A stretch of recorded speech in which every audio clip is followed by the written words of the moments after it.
Hi friends, আজ আমার বাড়িতে বাগদেবী আরাধনা জোর কদমে শুরু হয়ে গেছে। কেমন সাজিয়েছি বলো? দুদিন মতে চলবে পুজো, তাই রবিবারে তিথিতেই সরস্বতী পুজো শুরু হয়ে গেল। দেখো কেমন আলপনা দিয়েছি। আমি এখানে পুজোর প্রস্তুতি নেওয়া শুরু করে দিয়েছি, আর এদিকে আমার মা সকাল থেকেই রান্নাঘরে ঢুকে পড়েছে। বানাচ্ছে 5 রকমের ভাজা, পায়েস আর টোপাকুলের চাটনি। আর আমিও রেডি হয়ে গেছি বাকি রান্নাগুলো করে নেওয়ার জন্য।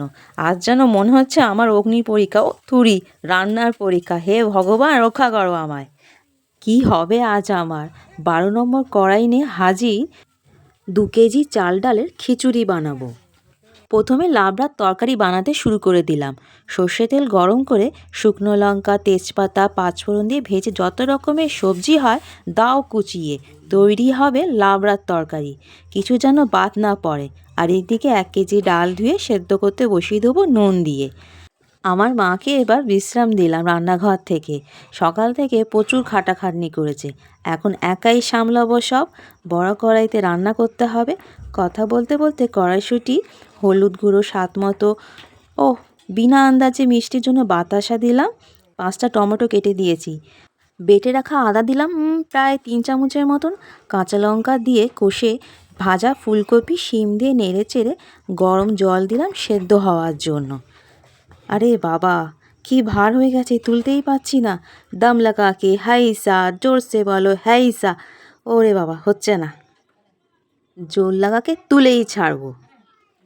খিচুড়ির প্রস্তুতি শুরু করে দিলাম। সর্ষে তেল গরম করে গোটা গরম মশলা, তেজপাতা, শুকনো লঙ্কার পাঁচফোড়ন দিয়ে ভাজার পর কেটে রাখা 5টা টমেটোর টুকরো দিলাম। নুন দিয়ে গলিয়ে নেব। টমেটো গলে গেলে হলুদ গুঁড়ো, কাশ্মীরি লঙ্কার গুঁড়ো, মিষ্টির জন্য বাতাসা, বেটে রাখা শুকনো লঙ্কা, জিরে, আদা দিয়ে ভালো করে কষে নেব। কষার পর জল ঝরানো গোবিন্দভোগের চাল দিয়ে মশলার সঙ্গে বেশ ভালো করে মিশিয়ে নেব।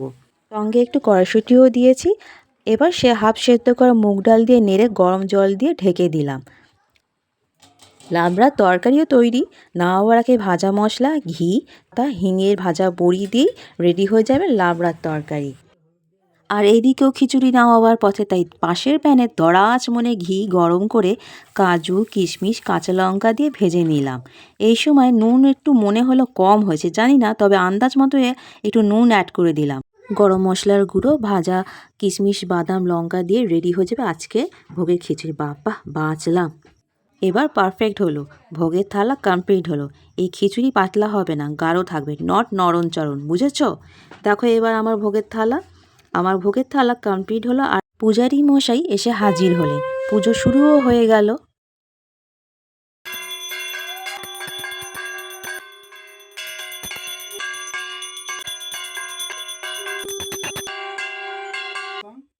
মিষ্টু সকাল থেকে ওয়েট করছিল কখন পুজো হবে। মিষ্টু শাড়ি পরে রেডি হয়ে পুজো করতেও বসে গেল। ভোগের সাথে সাথে আমাদের সরস্বতী পুজো কমপ্লিট হয়ে গেছে। দেখো কত আয়োজন করেছি আমরা। সকাল থেকে বিকেল গড়িয়ে গেল আয়োজন করতে করতে, আর পুজো এক নিমেষে হয়ে গেল। গোপাল ঠাকুরও এসে হাজির হয়েছেন আমাদের পুজোতে অংশগ্রহণ করতে, তাই গোপালেরও পুজো করলাম। তাহলে কেমন দেখলে আমাদের সরস্বতী পুজো? ভালো লাগলো তো? আমাদের প্রণাম আর ভালোবাসা নিও। আজ আমরা আসি, তোমাদেরও তো পুজো আছে।